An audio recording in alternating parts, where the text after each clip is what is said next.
Well, look, a very, very important moment and milestone in the conference as we move to the next stage, and that is the point where we recognise many of our, or three of our professional peers.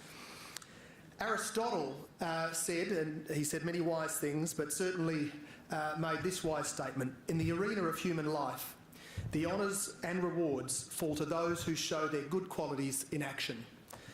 So the honours and rewards fall to those who show their good qualities in action.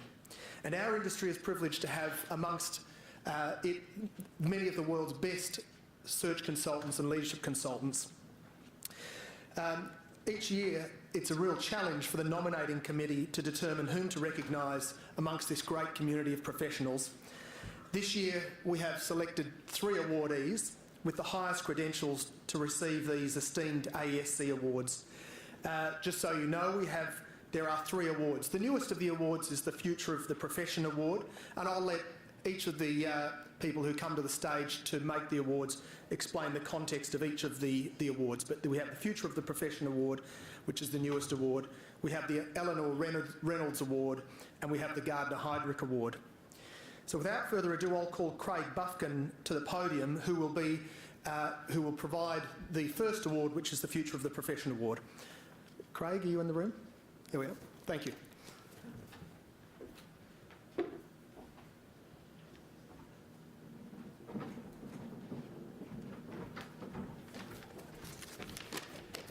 Thank you, Jason.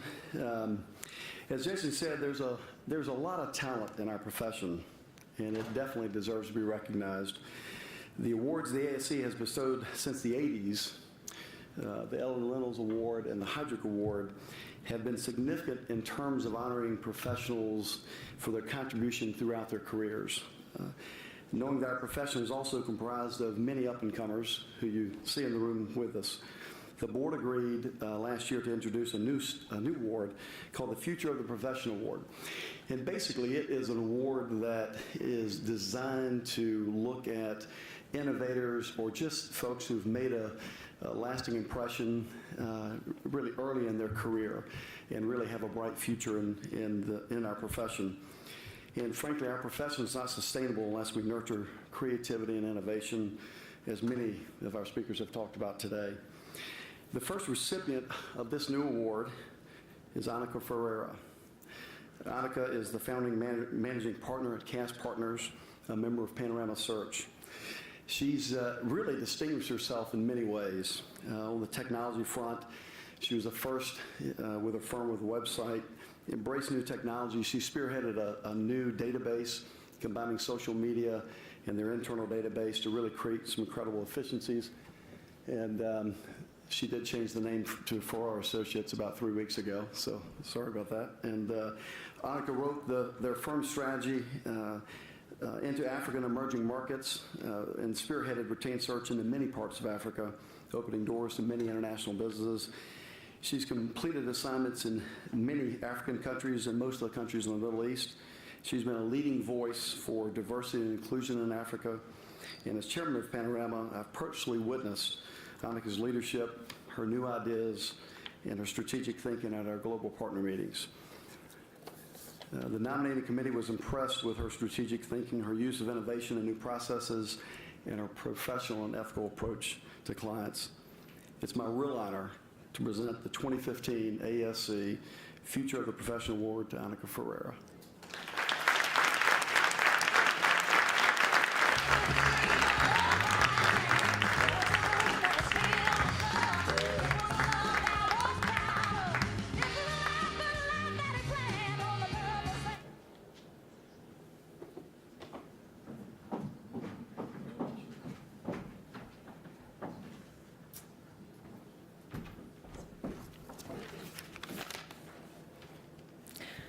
Thank you, Craig, for that very kind words.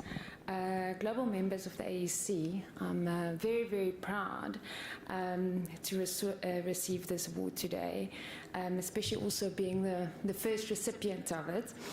And I'm excited about the AESC's direction in really supporting and promoting up-and-coming talent. The global platform, the AESC, also gives us all around the world, especially, at the most southern point of Africa, to learn and grow and sharing the experiences of others are actually very motivating in keeping us going. Our firm is based in South Africa, but most of the work we do are across Africa. Today's market is a global stage. Your candidate can come from anywhere in the world. I'm elated to be part of a profession that makes a meaningful difference in other people's lives. Our work has a direct impact on the success of companies and candidates we work with. And it's our responsibility to make our client strategy a reality through the people that we represent. I've been blessed to have been surrounded by incredible people, business mentors, people that I've worked with, the Panorama team, and I'm so grateful to have family members that support my career and my passion for this industry. I appreciate your acknowledgement of my work so far, and very excited about the future of our profession. Thank you very much.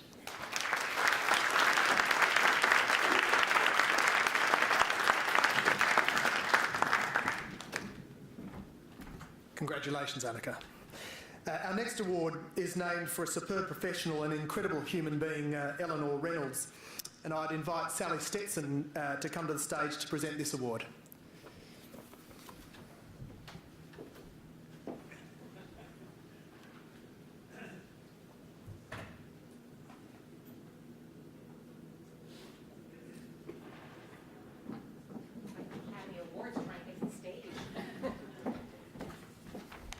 So the Eleanor Raynolds Award awards a special person who has been extraordinary in the field of executive search, along with volunteerism in the community.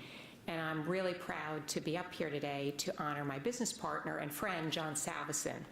So some of you know a little bit about John, but when I think about John, I think of a couple of things. I think he is smart. I think he's very funny. He's an ultimate professional in the field of executive search. But the biggest thing I think of that many people don't know about him, he has a huge heart. And how do we see that heart, and how is it demonstrated? In a couple of ways, and I have to look at my notes so I don't forget everything. He has served on multiple boards and provided a lot of support to a number of causes. He was on the board and executive committee of the Philadelphia Orchestra during a CEO change, during a bankruptcy proceeding, which took a lot of time, and he really guided them deftly through that entire process. He was the president of the board of the National Adoption Center, which helps children, particularly special needs children, getting placed with families. He was on the board of the Caron Foundation. He was on the board of the United Way of Greater Philadelphia and Southern New Jersey. He currently serves as the vice chair of the board of WHYY, and he has been dedicated to organizations that prevent child abuse, as well as those who help victims of abuse. In fact, John started a foundation called the Foundation to Abolish Child Sex Abuse, focusing on changing laws and the criminal justice system. One of the things that I wanted to highlight, he works very closely with Bill Morazzo, who is the CEO of WHYY, and Bill actually wanted to be here tonight, but he's actually doing something with the mayoral election of Philadelphia, so he couldn't join us. But he had a quote, and he basically said, John volunteers large blocks of his time to help target and steward major individual and corporate sponsors who make it possible for WHYY to not only survive in a tough media marketplace, but also thrive. There are no hours of an evening, weekend, or holiday that are off limits to WHYY when John is needed. Not only is he generous with his time, but he's extremely effective. And I think that sums it up why John is receiving this award tonight. John?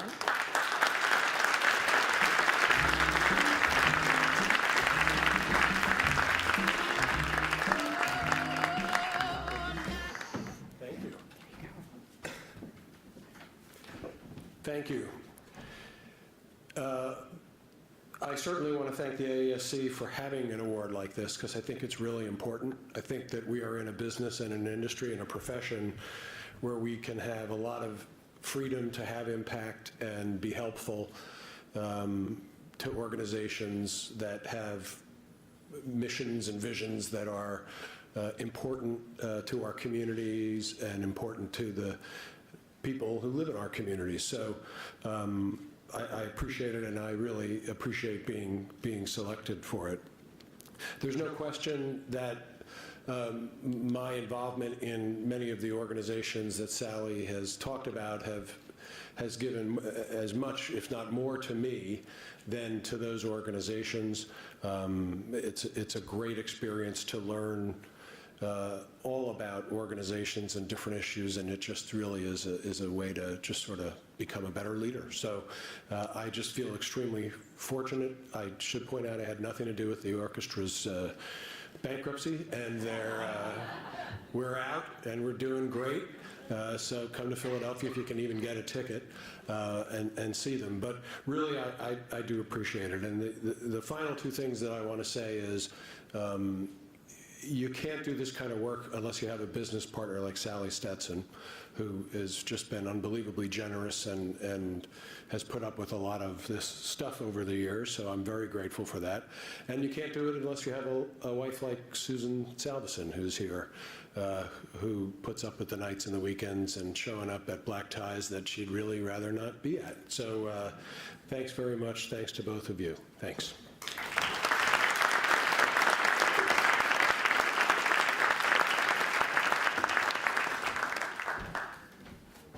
Congratulations, a very deserving recipient. I'd now like to invite Alicia Hassel to the stage to present the Gardner Heidrick Award, obviously another titan in our profession. Alicia.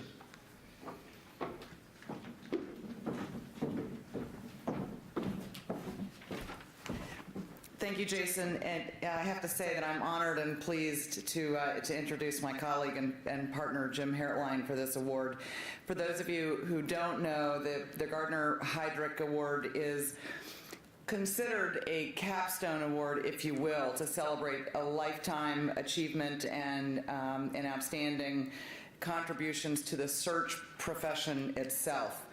And I'm sure that by now some of you have had a chance to read Jim's biography in the program, so I won't repeat it, but I will give you some highlights and a little bit of additional background on Jim.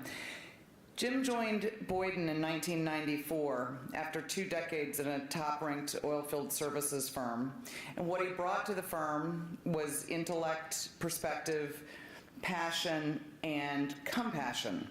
And when he recruited me to the firm almost a decade ago, I witnessed all of those traits. Jim is the first to crack a joke, often at his own expense, and he's the first to take responsibility on the rare occasion that he is at fault. His passion for search and the profession is evident in his service both to Boyden as a practice leader, a board member, and as a major contributor to AESC. And most of you in this room have had the luxury and the opportunity of working with Jim in some capacity. He's been a board member, he's been treasurer, and he's recently come off a run as chairman of the board. Jim has also mentored many in the business of search, but I think most importantly, he's mentored many in the field of leadership and in service. And it is with great pleasure that I honor Jim Herlein.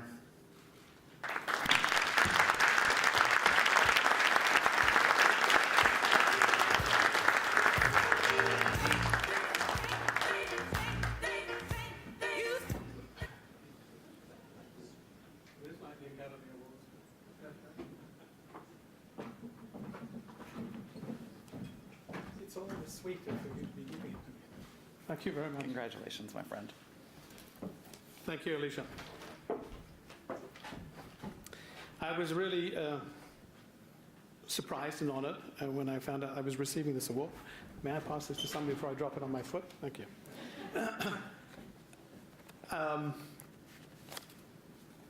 I was sincerely surprised and I would say truly honored. You know, one of the comments I wanted to offer up front was a great quote from the actor and author George Jessel, who said, quite memorably, "The human brain is a wonderful thing. It starts working the day you're born, and it keeps working right up until you stand up to make a speech in public. I'm hoping to prove him wrong in the next couple of minutes, and it will only be a couple of minutes. I want to start by thanking the AESC and the members of the AESC. You know, I've attended a number of these events and presentations. I've had the distinct honor of presenting this award to Bob Pearson a couple of years ago as well. I was humbled when I looked at the list of prior recipients, and I'm honored to be standing here now. You know, in many ways I feel I'm leading a fortunate life. It's fortunate because there's been so many dimensions to it. Early in my career, I had the opportunity of traveling extensively, but more than just traveling, I had the opportunity to live and work in multiple countries. I had the chance to immerse myself in other cultures, and it's been a formative experience that sort of carried with me forever. Admittedly, I was young and dumb, and so I certainly missed some things, but one of the things I didn't miss was what I feel is a universal truth. And that universal truth is that no group, no nationality, no country has cornered the market on intelligence or on innovation or on creativity. I put these notes together long before obviously seeing the content of today or getting a sense of the content today, but I'm glad that it seems to align with many of the messages that have been communicated today. The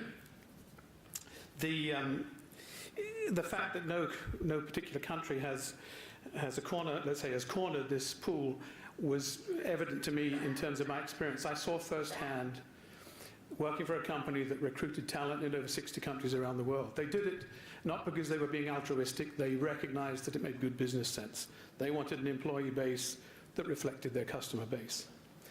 But I saw firsthand individuals that were graduating, or excuse me, individuals being hired from what we would call third world countries. And I saw them enter an international company and progress in that company, despite the fact that they were coming from universities and colleges that were poorly equipped and, in many, from our perspective, sometimes in the West, substandard. These individuals, actually, talk about substandard, I remember the case of one individual who graduated from a university where there were no roofs on the classrooms.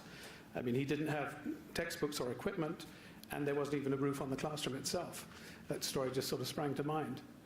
But those same people in that organization, within a relatively short period of time, were performing at the same level or better than many Europeans or North Americans. Europeans and North Americans educated at some of the best schools in the world. So for me, it was a startling sort of realization.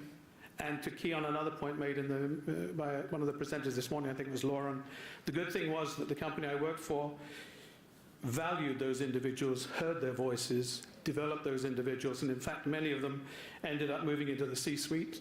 Some have already transitioned in their careers, many are still there. They are strong contributors to that company today. So for me it's a true example of the fact that quality talent, truly capable people, they're not limited by their environment, by their beliefs, or by the educational system. The so-called first world countries are not the only repository of talented people and good human capital. I realize that's a message you know and that you've heard, but I think sometimes we tend to be quite European or North American centric in this industry. And I simply want to reinforce that point, that there is a talent pool out there that all of us should be tapping into. This experience sort of carried with me as I moved into search, as Alicia said, in '94. What intrigued me when I got into search was how rigidly clients would define the backgrounds and profiles of the people they were looking for. And we were part of that process because we would look for that level of clarity and detail. But it was unnecessarily constraining and surprising to me. When I challenged those clients, I found they were receptive. They've become more and more receptive over time. When legitimately challenged, they will open their minds up to other pools, other breadths of that talent environment. And I think that's a key part of what we need to be doing. And I think it was reiterated by a couple of people on the panel today. Today, we are seeing more and more clients open to that broader talent pool. And I think they're waking up to the true potential of an unrestricted talent pool. And that's at the heart of what we're talking about today in many ways. If we're to stay relevant to our clients, we need to continue to challenge them. And I was glad to hear again somebody bring that up in the panel just recently. We have to challenge their thinking and their approach. And I think we have to keep working on our ability, hone our ability to execute flawless global executive search. We need to be sure that we can give our clients unrestricted access to an unrestricted pool anytime and anywhere they need it. Again, I know you know that. I'm simply restating the point and suggesting that we all of us, and I would include myself, need to keep honing those skills and abilities. I said earlier that I felt I was leading a fortunate life. I would suggest all of you are. We're in a business where we're dealing with, whether they're clients or candidates, we're dealing with people that are at the top of their game. And if not, they're on the way to the top of the game.'t are smart, accomplished people. They have significant business impact. They're fascinating to deal with. What more could you ask for? In closing, none of us achieve anything in isolation. And I'd like to start by reiterating some of the people that have been quite formative and helpful for me in my contributions within the industry. And I'd like to start with the AESC staff. The staff that I worked with over 6 years are tremendous. Peter often used the term of punching above your weight. We are punching above our weight with the team that the AESC has put together. It's a small, compact group. I think we get tremendous effort and contributions out of them. I'd like to thank the board, my colleagues on the board that I worked with in the past, and members of the Americas Council. All of you have made giving back to the profession. It's been rewarding, and it's been fun. It's been great fun. So I thank you for that. I'd like to thank my Boyden colleagues. They've always been great supporters, great collaborators, and very professional. And lastly, I'd like to thank my wife, who couldn't make it today. She put an ill grandchild over my award being received, but I think it was the right decision. Thank you very much.